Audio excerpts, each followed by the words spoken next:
తెలుగు వారి #1 choice Telugu matrimony. నమస్తే, welcome to Aadan.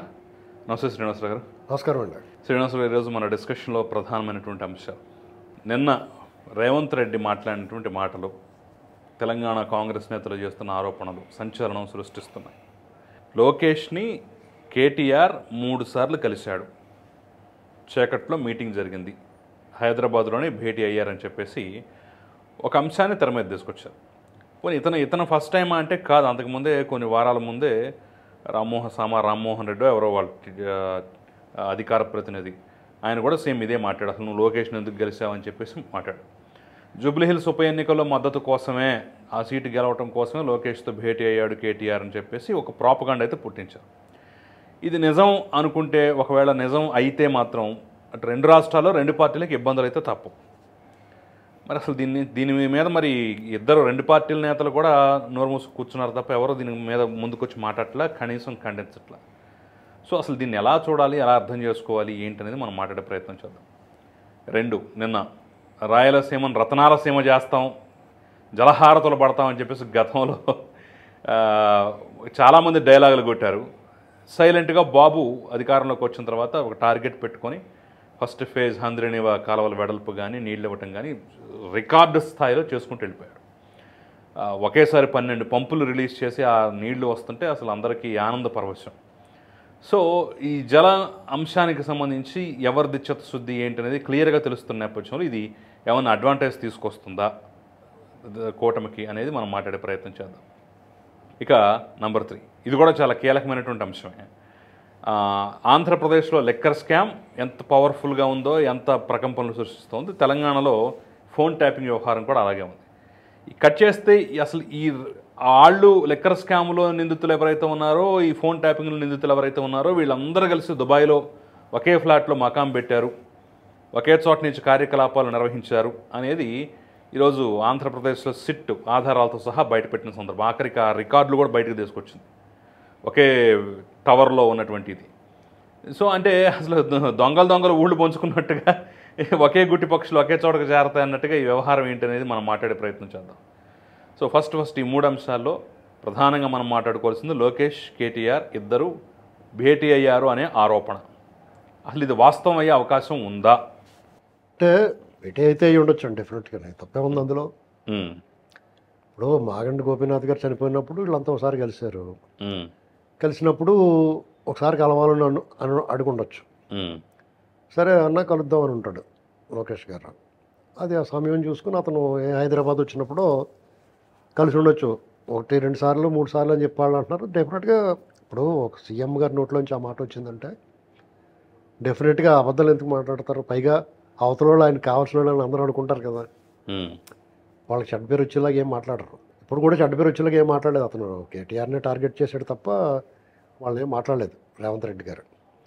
ఇక్కడ మనం గమనించాల్సింది ఏంటంటే, వాళ్ళు కలవటం అనేటువంటిది మీరు మీ ఇంటర్వ్యూలో వాళ్ళు అదే నిజమైతే కనుక ఈ ఇద్దరికే దెబ్బ అన్నారు. కాదండి, వాళ్ళు కలవటం తప్పు కాదు. కలిసి చర్చించిన చర్చలు హేతుబద్ధంగా లేకపోయినా ఆయా పార్టీలకి ఎవరో ఒకరికి ప్రయోజనం ఉంటుంది. ఆ ప్రయోజనాలు ఏదో పార్టీకి నష్టం కలిగిస్తాయి. అది మీరు చెప్పాల్సింది. యాక్చువల్గా ఇప్పుడు సపోజు కేటీఆర్ గారు మాకు జూబ్లీ హిల్స్ మద్దతు ఇవ్వండి అని అడిగారు అనుకోండి, వీళ్ళు బహిరంగంగా మద్దతు ఇవ్వలేరు, ఎందుకంటే ఇప్పుడు ఎన్డీఏలో ఉన్నారు కాబట్టి, ఇక్కడ బీజేపీ పోటీలో ఉంటుంది కాబట్టి. ఒకవేళ బహిరంగంగా లేకపోతే సీక్రెట్గా మద్దతు ఇస్తే అదే సీక్రెట్గా ఏమి ఉండదు, జరిగే పని కాదు కదా, తెలిసిపోద్ది ఒకవేళ మద్దతు ఇచ్చిన. అది కూడా వాళ్ళకి ఇబ్బందే. నేనేమో జీహెచ్ఎంసీ ఎన్నికలు అవి వస్తున్నాయి కాబట్టి, అలాగే జూబ్లీ హిల్స్ ఎన్నిక ఉంది, మనం కలిసి పనిచేద్దామని అడుగుండొచ్చు. అంటే వీళ్ళు కూడా ఎన్డీఏ కూటమిలో చేరటానికి ఆ మార్గం సుగమం చేయమని అడుగుండొచ్చు, ఆ రూట్ క్లియర్ చేసి పెట్టమని అడుగుండొచ్చు. మేము కూడా కలిసి మీతో పనిచేస్తాం, ఇక్కడ కూటమిగా పోటీ చేద్దాం అని అడిగి ఉండొచ్చు. దానికి ఏదైనా దారి ఏర్పాటు చేయమని. సహజంగానే రాజకీయాల్లో ఒకరికొకరు సహాయం అందించుకుంటారు. మనకు అక్కడ కార్యకర్తలు లేకపోతే విశ్లేషకులు యుద్ధం చేసుకుంటారు, టీవీ చర్చల్లో ఎగిరెగిరి దండేసుకుంటారు, కొట్టేసుకుంటారు. కానీ అధినాయకులు ఎప్పుడు కూడా బయటకి ఏం మాట్లాడినా లోపల వాళ్ళందరూ బాగానే ఉంటారండి. అది అనేక సార్లు చూసాం. ఇప్పుడు కూడా అంతే. లేదా టీడీపీ కనుక విడిగా పోటీ చేస్తే తెలంగాణలో, అంటే బీజేపీ కూటమిగా పోటీ చేయకుండా బీజేపీ నేను విడిగా పోటీ చేస్తాను అన్నారనుకోండి, అలా అంటారు కదా. మాకు ఆంధ్రప్రదేశ్ వరకే కూటమి, తెలంగాణలో కూటమి లేదని అన్నారనుకోండి ఒకవేళ, అంటే ఫర్ సపోజ్ అది ఒకవేళ అది సాధ్యం అంటారా? సాధ్యం కాదు, ఒకవేళ అంటున్నాను అందుకునే, అప్పుడు మనం కలిసి పని చేద్దామా అని అడుగుంటుండొచ్చు. అది కూడా సాధ్యంగా అంతే. అసలు బీఆర్ఎస్ చేతులు కలపడం అనేదే సాధ్యం కాదు కదా. అసలు ఏమీ కాకుండా రాజకీయాలు, ఎన్నికలు, సహకారాలు ఏమీ కాకుండా రేవంత్ రెడ్డి దూకుడు కొంచెం కేటీఆర్ గారి మీద ఈ రేసులకు సంబంధించి కేసు ఒకటి ఉంది, ఏసీబీ కేసు, అలాగే ఫోన్ ట్యాపింగ్ కేసు ఒకటి ఉంది. వాటిల్లో కొంచెం దూకుడు తగ్గించమని, లేదంటే వాళ్ళకు ఉపశమనం కలిగించమని, అది ఓ మాట చెప్పండి అని అడుగుండొచ్చు. కాంగ్రెస్ వాళ్ళకి తెలుగుదేశం వాళ్ళు ఏం చెబుతారు? ఇప్పుడు వాళ్ళందరూ అనుకున్నట్టుగా రేవంత్ రెడ్డి గారు, చంద్రబాబు నాయుడు గారు వాళ్ళ సాన్నిధ్యం ఉంది, వీళ్ళ మాట ఆయన వింటాడో అని అనుకుని ఉండొచ్చు, తప్పే ఉంది. ఇప్పుడు అదే రేవంత్ రెడ్డి బయట పెట్టాడు కదా ఈ వ్యవహారం. అని చేత ఇలాంటి నాటికి అవకాశం లేకుండా కొండ బదలు కొట్టేసాడు ఆయన, తెలివైనడు రేవంత్ రెడ్డి గారు. అయితే మీకు అంటే ఈయన కేటీఆర్ గారు లోకేష్ గారి దగ్గరికి వెళ్ళి మాట్లాడుకునే ఆయన ప్రయోజనాలు ఏమన్నా ఉంటే ఆ ప్రయోజనాలకి గండి కొట్టేశాడు రేవంత్ రెడ్డి గారు.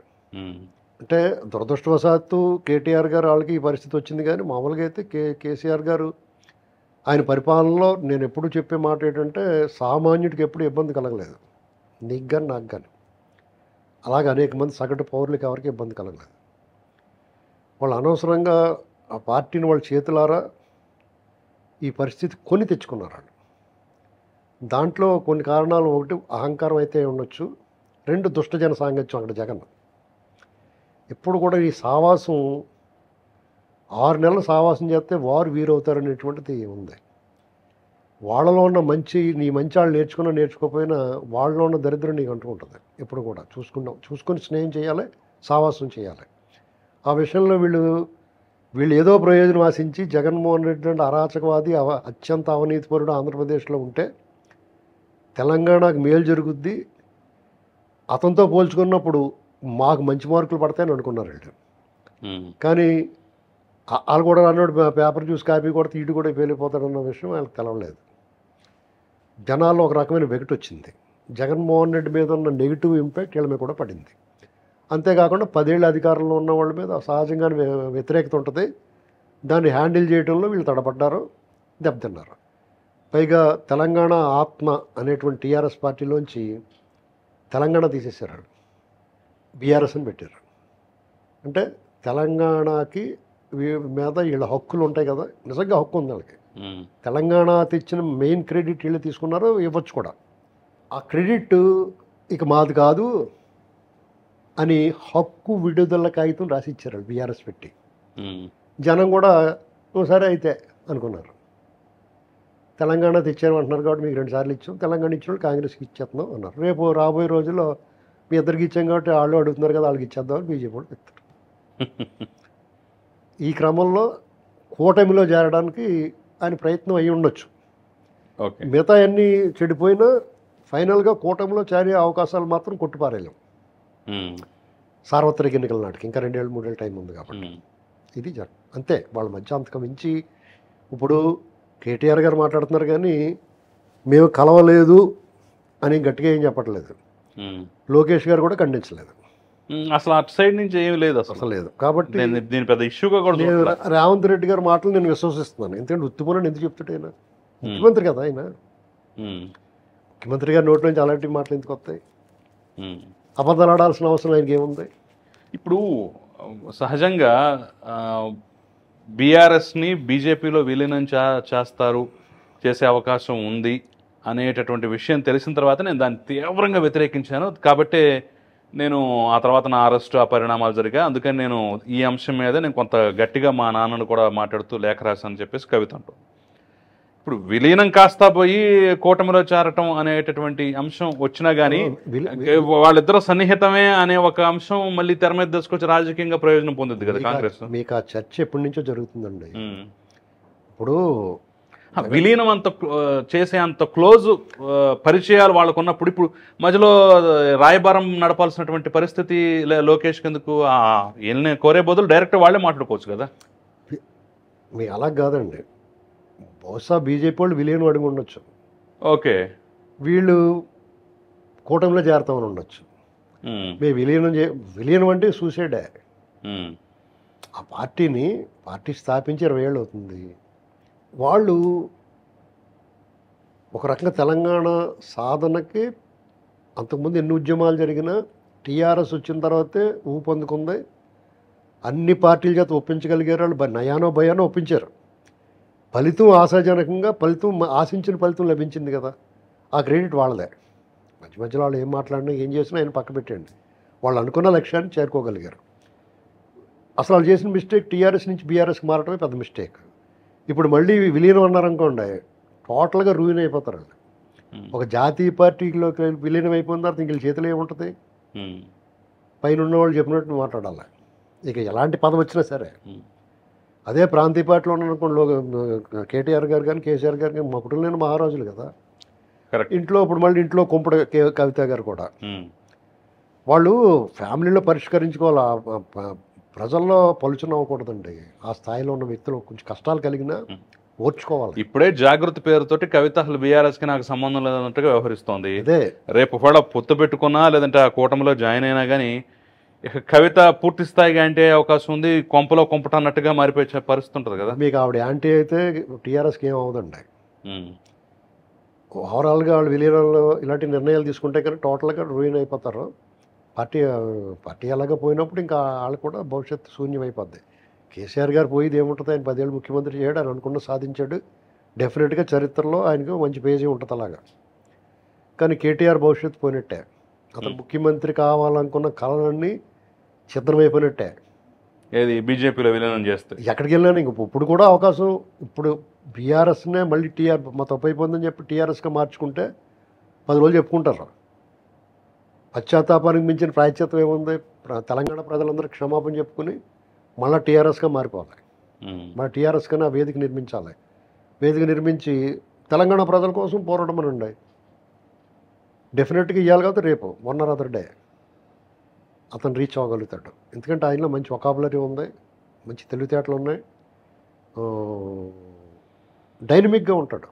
మనం అనవసరంగా విమర్శించకూడదు కొంతమందిని. హైదరాబాదు ఐటీ మినిస్టర్గా ఆయన డెఫినెట్గా మంచిగానే చేశాడు. హైదరాబాద్ బ్రహ్మణ చూస్తుంటే డెవలప్మెంట్ ఆయన చేసాడు, పాడు చేయలేదు. సరే అదొకే. చంద్రబాబు గారు లేకపోతే రాజశేఖర రెడ్డి చేశారు, మనం ఎన్ని పడగొట్టారని జగన్లో అనుకోలేదు. జగన్తో సావాసం చేశాడు కానీ జగన్ నిర్ణయాలు కొన్ని చేయలేదు ఇల్లే. అదొకే. ఇప్పుడు నిన్నగాక మొన్న అసలు వైసీపీ ఓడిపోవటం అనేది నాకు అసలు ఆశ్చర్యంగా ఉందని చెప్పేసి కామెంట్లు.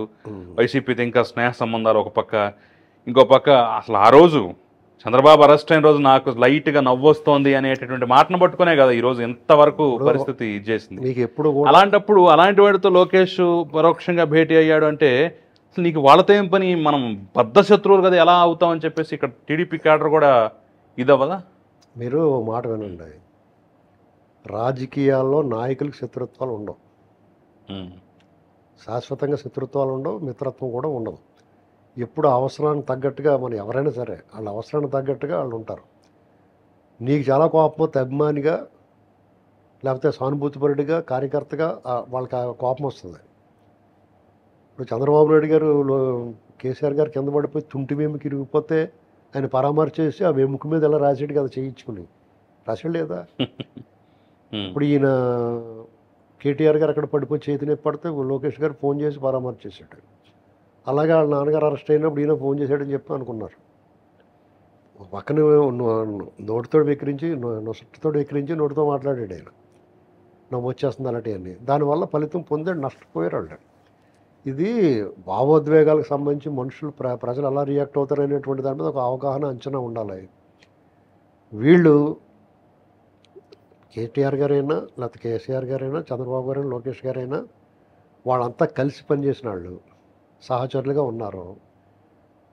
వాళ్ళలో మనం అనుకున్నంత వైరం ఉండదు. అర్థమైందా? భావోద్వేగాలు పనిచేస్తాయనుకున్నప్పుడు ఆ రకంగా నటిస్తారు వాళ్ళు ఎవరైనా కానీ, ఓపెన్గా మాట్లాడుకోవాలంటే. భావోద్వేగాలతోటి వాళ్ళు రాజకీయంగా వాళ్ళకి ఫలితాలు వస్తాయనుకున్నప్పుడు ఆ టైంలో ఉంటారు అంతే. తర్వాత దాన్ని చూసి కొంతమంది జగదీశ్వర్ రెడ్డి లాంటి వాళ్ళు రెచ్చిపోతారు, వాళ్ళు నష్టపోతారు ఫైనల్గా. అవునా కదా? ఇప్పుడు జగదీశ్వర్ రెడ్డి గారు చంద్రబాబు ఎలాగ వస్తాడో అది ఇది అన్నాడు, మరి ఇతను ఎందుకు వెళ్ళాడు ఆయన దగ్గరికి? ఇక్కడ ఏమైంది? ఎవరు దెబ్బైపోయారు? జగదీశ్వర్ రెడ్డి గారు, లేకపోతే ఆంధ్ర వాళ్ళ గురించి మాట్లాడిన వాళ్ళు దెబ్బైపోయారు. ఇది కేసీఆర్ గారు రాయలసీమ రత్నాల సీమ చేస్తాడు. బనకచర్ల ప్రపోజల్ పెట్టింది వాళ్ళే, జగన్మోహన్ రెడ్డి కేసీఆర్ గారు వెళ్ళే, అది ఒప్పుకుని తీరాలా. మరి ఇప్పుడు అది పెద్ద ఆ ప్రాజెక్టు ఎలాగిస్తారు నీళ్ళు అంటున్నారు. ఎలాగైనా మాట్లాడతారండి అలా అవసరాన్ని బట్టి. ఏమైనా కేటీఆర్కి లోకేష్ భేటీ అనేటువంటిది నేను చాలా ఫార్మల్లో చాలా సర్వసాధారణం అనుకుంటున్నాను నేను. దాని గురించి పెద్ద వరి అవ్వక్కలేదు ఎవరైనా. అయితే రాజకీయంగా కొంత చర్చనీయాంశం అవుద్ది ఇది. Right sir. ఇక మనం మీరు ఇప్పుడే ప్రస్తావించినట్టు రాయలసీమ రతనాల సీమ అనే డైలాగులు గతంలో చెప్పారు. ఇప్పుడు దానికి అనుగుణంగా అడుగులు పడుతూ హంద్రీనివా కాలువల విస్తరణ కానివ్వండి, నీళ్లు వదలటం కానివ్వండి, ఇవన్నీ నిన్న జరిగినటువంటి అంశాలు ఖచ్చితంగా మనం మాట్లాడుకుని తీరాలి. సో మాటలు చెప్పేవాళ్ళు అట్ ద సేమ్ టైం పనులు చేసేవాళ్ళకి తేడా స్పష్టంగా కనిపిస్తుంది. నేను ఇంతకుముందు ఇన్ని రోజులు చెప్పినట్టుగా ఆ రోజు నేను కుప్పానికి నీళ్ళు ఇచ్చా అని చెప్పేసి ఒక అద్దె గేట తీసుకొచ్చి కాలువ మీద పెట్టి జగన్మోహన్ రెడ్డి 4 ట్యాంకర్లతో నీళ్లు వదిలి ఆ గేట్ అలా ఓపెన్ చేసి మధ్యాహ్నం ఇంటికి వెళ్ళిపోతే సాయంత్రానికి అదే గేట్ని పీక్కొని వెళ్ళిపోయారు, డీసీఎంలో వేసుకొని వెళ్ళిపోయారు. అంటే జస్ట్ గేట్ని అద్దెకి తీసుకొచ్చి ఆడ పెట్టి పని అయిపోగానే వెంటనే పీక్కొని వెళ్ళిపోయారు. అది వాళ్ళ చిత్తశుద్ధి. ఇప్పుడు మీకు ఏమవుద్దంటే అండి, హంద్రీనేవా, గాలేరు నగరి, పులిచెంతిల ఇలాంటి మాటలు ఎప్పటి నుంచో వింటున్నాం మనం. ఎప్పుడు ఈ నీటి ప్రాజెక్టుల గురించి వచ్చినా ఈ పేర్లు వినపడుతూ ఉంటాయి. ఇందులో ఇది ఏంట్రా బాబు, ఇది మొగల్ రేకుల సీరియల్లా వీటి పూర్తవ్వా ఏంటి, పోలవరం ఒకటి, వాటికి ఒక ముగింపు వస్తుంది. వాటిలో కొన్ని కట్టడాలు నీరు బయట రావడం కనిపిస్తుంది. అది ఆ క్రమంలో 10 నెలల్లో వీళ్ళు హంద్రీనేవా ప్రాజెక్టుకి నీళ్లు రప్పించాలనుకున్నారు, రప్పించారు. దాని ద్వారా చెరువులు నింపుతున్నాం అన్నారు.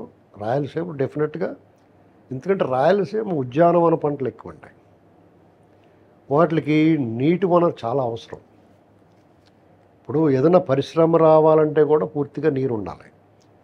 ఇలాగ ఈ నీటి వనరులు అక్కడ ఎప్పుడైతే ఉన్నాయో పరిశ్రమలు, ఇప్పుడు అక్కడికి వచ్చిన పరిశ్రమలు అన్నట్లు ఇప్పుడు కియా మోటార్స్ అందాక నీళ్ళు అవసరం వాళ్ళకి. అందుకని కొంత వాళ్ళకి నీటి వసతి కల్పించారు.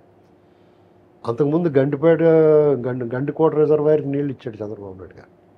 ఆ సతీష్ రెడ్డి అని ఒక ఆయనకి పులివెందులైన గడ్డం అది పెంచుకుని గడ్డం తీయనన్నాడు. ఈ నీళ్ళు ఇచ్చిన తర్వాత గడ్డం తీసేసాడు, పార్టీ మార్పాడు. అది చంద్రబాబు నాయుడు గారు చేసింది ఎలా ఉంటుందంటే, ఆయన డెఫినెట్గా అనుకున్న పని చేస్తాడండి, కొంచెం లేట్ అవ్వచ్చు. నిజంగా ఆయనకి అవకాశం ఉన్నంత వరకు ఏదో ఒకటి చేయాలన్న తపన ఉన్నవాడు తప్ప డెఫినెట్గా రాజకీయ నాయకుడు రాజకీయ లబ్ధి ఆలోచిస్తారు. ఈయన కొంచెం ఎక్కువ మంచి పేరు వస్తుందని ఆలోచిస్తారు చంద్రబాబు నాయుడు గారు. ఆ పని చేస్తే నాకు మంచి పేరు వస్తుంది, మన పార్టీకి మంచి పేరు వస్తుంది, ప్రజలు కూడా బాగుంటారు అని అనుకుంటాడు ఆయన. ఇప్పుడు మరి జగన్మోహన్ రెడ్డి గారు ఏం చేశాడు, మీరు చెప్పినట్టుగా ఆయన కుప్పం నీళ్ళు ఎత్తుందని చెప్పేసి పెద్ద భారీ సెట్టింగ్ ఇవ్వటం అలవాటు ఆయనకి. ఏకంగా గుడి సెట్టింగు, ఆయన క్యాబినెట్ మీటింగ్ కూడా సెట్టింగ్ వేసేసుకునేవాడు. మీ మళ్ళా గెలుచుకుంటే అసెంబ్లీ సెట్టింగ్ వేసుకుంటాడు ఇంటికాడ, అసెంబ్లీ కూడా వెళ్ళకుండా. అర్థమైందా మీకు? అలాగే సెట్టింగ్ వేసి గేట్లు పెట్టి ట్యాంకర్లు తెప్పించాడు. నీళ్ళు వచ్చినాయి కదా అని మన్నాడు ఒకటి సెమ్మెట్టుకు వెళ్ళాడంట గొట్టు మీదకి. నీళ్ళు వచ్చేసి కాలగొట్టు వచ్చేసింది కదా, చాలామంది కాలగొట్టుకు పోతాం అలవాటు కదా పొద్దున్నే. అలా చెంబట్టుకు వెళ్ళాడు ఒకడు. వెళ్ళినాడు, అక్కడ ఏమీ లేదు, అంతా మామూలుగా కనపడేది. ఈత కొడదామని కొంతమంది, స్నానాలు చేద్దామని. అసలు ఎంత హాస్యాస్పదం అంటే, జనాలను ఎంత ఎర్రోళ్ళు అనుకున్నారంటే వీళ్ళు. అది ఏంటండి అది అంటే ఆ ఏరియా వాళ్ళు తెలుస్తుంది, ఉత్తరాంధ్రలో ఉన్న వాళ్ళు వెళ్ళి చూడలేరు కదా. ఇదంతా సెట్టింగ్ అని చెప్పినా కానీ వాళ్ళు అక్కడ ఏదో ప్రాజెక్ట్ ఓపెన్ చేయడానికి మాట్లాడతారు. వాళ్ళకున్న బలం ఏంటి తెలుసా మీకు? బలము బలహీనత కూడా ఏంటంటే ఆయన పచ్చి అబద్ధాలు మాట్లాడితే ఆ అబద్ధాలను ప్రచారం చేస్తారండి. ఏమాత్రం మొహమాటలాంటి సిగ్గుపడకుండా. ఇప్పుడు మనం ఏదన్నా ఒక అబద్ధం చెప్పాలంటే వెనక ముందు ఆలోచిస్తాం. ఎందుకు వచ్చిన కూడా బాబు అసలు మళ్ళీ రేపొద్దున ఎవడన్నా ప్రశ్నిస్తాడేమో అని. వాళ్ళకి అదేం ఉండదు. ఇప్పుడు ఆయన నిన్న ఉన్న ప్రెస్ మీట్ పెట్టాడు. ప్రెస్ మీట్ పెట్టి అరాచకం, అవినీతి, పోలీసులు ఎలా చేస్తున్నారు, కలెక్షన్లో ఉన్నారు, వాళ్ళు గోండాల కింద పనిచేస్తున్నారు, మాఫియా కింద పనిచేస్తున్నారు, ఇలాంటి మాటలు మాట్లాడుతుంటారు. అసలు అలాగే ఎప్పుడు పనిచేశారు? ఆయన హయాంలో పనిచేశారు. ఆయన హయాంలో ఎలాంటి అరాచకాలు జరిగినాయో అలాంటి అరాచకాలు ఇక్కడ జరుగుతున్నాయని చెప్పి వాళ్ళు మేము ఓటేరా బాబు మీరు ఈసారి మాకు ఓటేయండి అని చెప్పడం అన్నమాట దాని అర్థం. దాన్ని వాళ్ళు ప్రచారం చేస్తారు. వాళ్ళకి చర్చల్లో వచ్చి వాళ్ళ తాలూకు ప్రతినిధులు కానీ వాళ్ళకి అనుకూలంగా ఉండే జర్నలిస్టులు కానీ అదే మాట్లాడుతున్నారు. ఇప్పుడు అక్కడ ఈయన దుల్లిపాళ్ళ నరేంద్ర గారు నియోజక పొన్నూరు అక్కడ మన్నవాన గ్రామంలో ఒక దాడి జరిగింది. పాశ్వికమే ఒక అతను పట్టు కొట్టేశారు దారుణంగానే. అది ఎవరి హయాంలో జరిగినా ఎప్పుడు జరిగినా చాలా తప్పు. ఒక మనిషిని అంతమంది కలిపి దాడి చేయడం తప్పు. అక్కడ అలా ఆ దృశ్యం చూడగానే మనకి ఏమనిపిస్తుంది, ఇంత దుర్మార్గం అనిపిస్తుంది. వాళ్ళు ఏం చెప్పారంటే ఆ ఎవరైతే దెబ్బలు తిన్నాడో అతను గత 5 ఏళ్ళు వీర విహారం చేసి వాళ్ళందరినీ కూడా తుక్కు లేపేసాడట. ఆ అధికారం అండతోటి వీళ్ళు ఏం చేయలేకపోయారు. అధికారం పోగానే వనేసి కూర్చున్నారు, ఎప్పుడు దొరుకుతాడా అని వేసేసారు.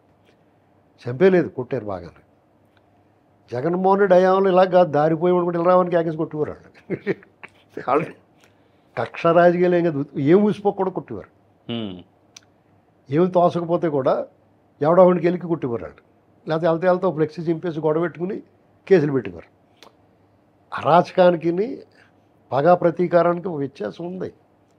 నువ్వు ఉత్తుపున్న అరాచకం చేసింది ఎవడో మర్చిపోలేదు. ఇది ఎప్పుడో 10 ఏళ్ల క్రితం 20 ఏళ్ల క్రితం జరిగితే కొంత మర్చిపోతారు, తరాలు మారుతాయి కాబట్టి. నిన్న కాకమనం జరిగింది కదా అంతా. నీ సెట్టింగులు నీ మీటింగుల్లో పెట్టి పవన్ కళ్యాణ్ గారు, లోకేష్ గారు, చంద్రబాబు గారు ఆ ఫోటోలు పెట్టి అట్లు కొట్టించి కిక్ బాక్సింగ్ ఇలాంటివన్నీ చేయించింది మర్చిపోతారా? పవన్ కళ్యాణ్ గారిని, చంద్రబాబు గారిని, లోకేష్ గారిని ఎంత కించపరిచిలా మాట్లాడారు. మహిళల్ని, అమరావతి మహిళల్ని, రాష్ట్రంలో టీడీపీ నాయకుల్ని మీరు ఎంత దారుణంగా దూషించేవారో ఎవరు మర్చిపోరు కదా. అలా వీళ్ళు టీడీపీ వాళ్ళు చేస్తే చంద్రబాబు గారు ఊరుకుంటలేదు కదా. వీళ్ళు ఇప్పటికీ తిడుతున్నారు ఎవరో వైసీపీ వాళ్ళు. ఈ సంవత్సరం నుంచి కూడా అలాగే ఉన్నారు వాళ్ళు.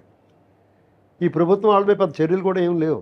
అదిగో పోసన కృష్ణమురళి చాలా మంచోడు, ధనంజయ రెడ్డి మంచోడు, కృష్ణమోహన్ రెడ్డి బుల్లి బాబు ఇలాంటివన్నీ మాట్లాడుతున్నారు. అందులో ఎవరు ఇప్పుడు Krishnamohan Reddy anti social elements, anti national వాళ్ళకి పాస్పోర్ట్లు ఇప్పించేసాడు, వాళ్ళు క్లియరెన్స్ ఇచ్చాడు. అబూ సలేమును మోనికా బేడికి అమ్మాయి cinema heroine, Taj Mahal cinema heroine. అది ఎంత నేరం అండి అది. అతను బుజ్జిబాబా, అతను ఏం తెలియదా? ఎలాంటి మనుషులు వెళ్ళి అసలు రాజద్రోహం కేసులు అతను లోపలేసాడు. ఇప్పుడు ఇలాంటి నేరాలు, అవినీతి, అరాచకం చేసిన బ్యాచ్ అందరిని తన దగ్గర పెట్టుకుని కాకని గోవర్ధన్ రెడ్డి ఏకంగా కోట్లు దొంగతనం చేయించాడు. ఆ దొంగలు వెళ్ళంట పోలీసులు కుక్కలు తరుగుతుంటే స్టోర్ రూమ్లోకి వెళ్ళారంట. అది కూడా కోర్టులో ఉన్న స్టోర్ రూమ్లోకి, అది కూడా ఈయన కేసు ఉన్న ఫైల్స్ ఉన్న దాంట్లో దూరి ఈయన ఫైల్సే పట్టుకుపోయానంట ముడ్డు తుడుచుకుంటానికే.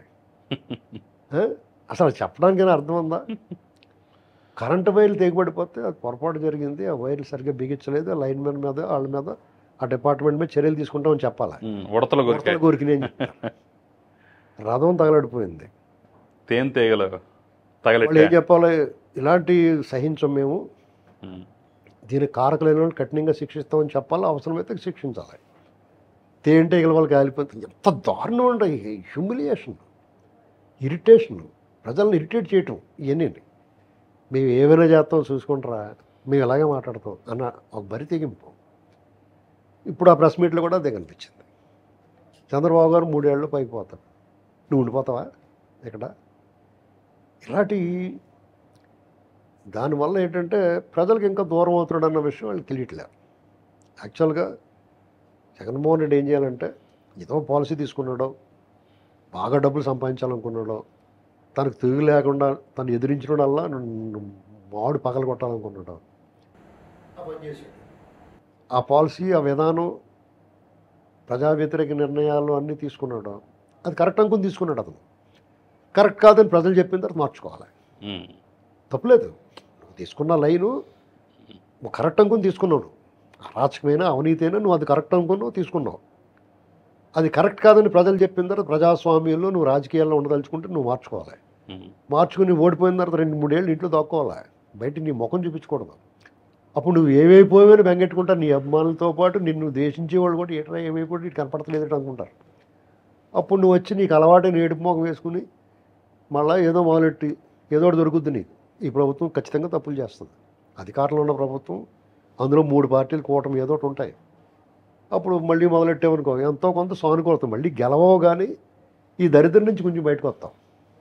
మళ్ళాసారి వాళ్ళు ట్రై చేసుకుంటే ఎప్పుడన్నా పని జరగవచ్చు. అది మానేసి నేను మళ్ళీ అంతకన్నా దారుణం చేస్తాను, 2.0 చూపిస్తాను, అప్పుడు ఒకరినే కొట్టు ఇప్పుడు 50 మందిని కొడతా ఉన్నట్టు చెప్తుంటే జనం జడిచిపోరా?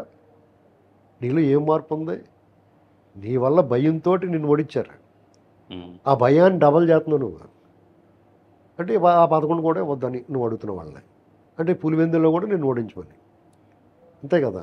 ఇవన్నీ ఒక ఎత్తు అయితే అతని కేసులు టైట్ అయిపోయినాయి. మీరు చెప్పిన 3వ అంశం, అటు ఫోన్ ట్యాపింగ్ బ్యాచ్, ఇటు లెక్కర్ బ్యాచ్ దుబాయ్లో ఒకే చోట మకాం అంట. లెక్కర్ స్కామ్లో బోల్ట్లు రోజు రోజుకి టైట్ చేస్తున్నారు. జగన్మోహన్ రెడ్డికి నో వే అవుట్, దారి లేదండి. అతను యాక్చువల్గా ఈ నేరం, ఈ విధానం వల్ల దీంట్లో ఈ తప్పు చేయొచ్చని చాలా తెలివైన పథకం ఇది. మంచి పథకం వేశారు. ప్రభుత్వమే నిర్వహిస్తే మంచి చెడు ప్రభుత్వానికి పోద్దాయి. వీళ్ళ పాత్ర పరిమితం అనుకున్నారు, అలాగే సృష్టించారు. అక్కడ కొంతమంది ఎంప్లాయీని పెట్టారు, తప్పు ఏదన్నా ఉంటే వాళ్ళు ఎత్తినేసేయచ్చు అనుకున్నారు. కానీ దుడ్డు లిక్విడ్ గ్యాస్ తీసుకున్నారు కదా, ఆ డబ్బు అంతా ఎక్కడికి వెళ్ళింది అనేటువంటి దగ్గర నుంచి కింద నుంచి మొదలెడితే మైక్రో లెవెల్ నుంచి లాగారు. ఆ రాజశేఖర్ గారు సిట్ అధికారి ఇన్ఛార్జి, 2 బాధ్యతలు, విజయవాడ కమిషనర్, నగర కమిషనర్, ఇది 2 బాధ్యత చాలా సమర్థవంతంగా నిర్వర్తించి దీన్ని మైక్రో లెవెల్లో తీసుకొచ్చి మొత్తం తవ్వేసాడు. ఆఖరికి వీళ్ళు దుబాయ్లో వీళ్ళు దుకాణం పెట్టింది కూడా కింద రిజిస్టర్లో వివరాలు కూడా తీసుకొచ్చారు. ఒకదానికోసం ఏదైతే 2 దొరికినాయి అంటారు చూసారు, అలాగా ఆ లెక్కర్ స్కాము, ఆ ఫోన్ ట్యాపింగ్ బ్యాచ్ అంతా ఒకటేనండి. వీళ్ళు ఎన్నాళ్ళ మనం చెప్పిందంతా వీళ్ళిద్దరు ఒకటే కలిసి పనిచేశారు. సావాస దోషం వల్ల వాళ్ళకే, వాళ్ళ వల్ల వీళ్ళకి ఇద్దరికి దరిద్రం ఒకళ్ళతో ఒకళ్ళు షేర్ చేస్తున్నారు. కరోనా షేర్ చేసుకున్నట్టు వైరస్ షేర్ అయిపోద్ది కదా, ఒకళ్ళతో ఒకళ్ళు అంటుకుంటుంది కదా, అలాగ అంటుకుంది వీళ్ళిద్దరికి. ఇద్దరూ ములిగారు. ఏంటండి ఇవాళ ఆ 2 కేసులు వాళ్ళిద్దరి మీద జడల బోతంలా మీద పడిపోతానికి సిద్ధంగా ఉంది. ఇద్దరికి, 2 ప్రభుత్వాలకి, ఆ ప్రభుత్వాలకు సంబంధించిన నాయకులకి, అందులో పనిచేసిన అధికారులకి, ఈ ప్రమేయం ఉన్న, ఈ అవినీతిలోనూ ఆ అరాచకంలోనూ ప్రమేయం ఉన్న వాళ్ళందరికీ కూడా తప్పనిసరి పరిస్థితుల్లో జైలుకి వెళ్ళిపోక తప్పదండి. ఆంధ్రప్రదేశ్ ఈ లెక్కర్ స్కామ్ అయితే మనం మొన్నటిదాకా వినని పేర్లు, చెవిరెడ్డి భాస్కర్ రెడ్డి ఇలాంటి వాళ్ళందరూ వచ్చేసారు. ఆ డబ్బు ఎక్కడైతే దాచిన డంప్లో ఆ డబ్బులు ఫోటోలు తీసి వీడియోలు చూపించారు. జాతకాలు ఉన్నాయండి, డబ్బులన్నీ ఇక్కడ బాగానే ఉన్నాయి అని చూపించారన్నమాట. అది ఎవరికి చూపించారు అనేటువంటిది వస్తుంది. అది ఎవరికి చూపించారో మనకు చెప్పలేదు, వీళ్ళు హైడ్ చేసి ఉండొచ్చు, లాస్ట్లో రివీల్ చేస్తారు. అంతిమ లబ్ధిదారు ఎవడనేటువంటిది ఆల్రెడీ వాళ్ళ దగ్గరికి వచ్చింది. ఇక రేపో మాపో ఈ షురూ అవుతాయి. గవర్నర్ గారు పర్మిషన్ తీసుకుని ఉంటున్నాడు, మన చంద్రబాబు గారు వెళ్ళారు, పర్మిషన్ తీసుకుని ఉంటాడు. ఇలా యత్నం మరి మీరు 17A మీ అభ్యంతరాలు ఉండకూడదు కదా. కేంద్ర హోంశాఖ, హోమ్ మినిస్టర్ గారిని కలిశారు, వివరాలని చెప్పి. అంతకుముందే లావు కృష్ణదేవరాయలు గారు పార్లమెంట్లో ఎత్తాడు. తర్వాత వివరాలండి హోమ్ మినిస్టర్ గారు చెప్పారు. 150 కోట్లకి మీరు ఇలా లోపలేసేసి ముఖ్యమంత్రిని డైరెక్ట్గా లోపలేసేసినప్పుడు మాజీ ముఖ్యమంత్రిని 2,000 కోట్లు స్కాము, పైకి 3,000 4,000 కోట్లు అంటున్నా, 30-40 కోట్లు సీజ్ చేసిన, ఇది చాలా పెద్దదే, ఇది కొండలాడితే, ఇది వింజ పర్వతాలు అంత ఎత్తుంది ఇది స్కాము అన్నప్పుడు వాళ్ళు కూడా ఒకవేళ పులిహార కలిపిన కథనాలు వస్తున్నాయి, వాళ్ళే కాపాడుతున్నారండి. అలాంటిది ఉన్నా కూడా వాళ్ళకి దరిద్రం మసి అంటుకుంటుంటే వాళ్ళు తుడిచేసుకుంటారు కాబట్టి. ఇప్పుడు పేపర్ నాప్కిన్ అలా ఉండగానే చాలా బాగా కనపడుద్ది. ఈ చేతి ఒంటికి మసి మురికి అంటుకున్నప్పుడు తుడిచేసి ఏం చేస్తారు, దాన్ని జనం పెట్టుకోరు కదా, అదలబడతారు. అవును. అదే చేస్తారు, గో హెడ్ అంటారు. అడ్వకేట్ జనరల్ కూడా ఢిల్లీ వెళ్ళారు, న్యాయ నిపుణులతో సంప్రదింపులు జరుగుతాయి. ఏపీ డీజీపీ కూడా ఢిల్లీ వెళ్ళారు, వాళ్ళకి సంబంధించి కేంద్ర బలగాల సహాయం అడుగుతారు. రేపు నుంచి బ్రేకింగ్లు వస్తాయి చూడండి, కేంద్ర బలగాలు దిగేస్తాయి, డింగ్ డింగ్ డింగ్ డింగ్ అంటుంది, టఫాల్మని ఎత్తేస్తారు. ఇప్పుడు అది జరుగుతుంది.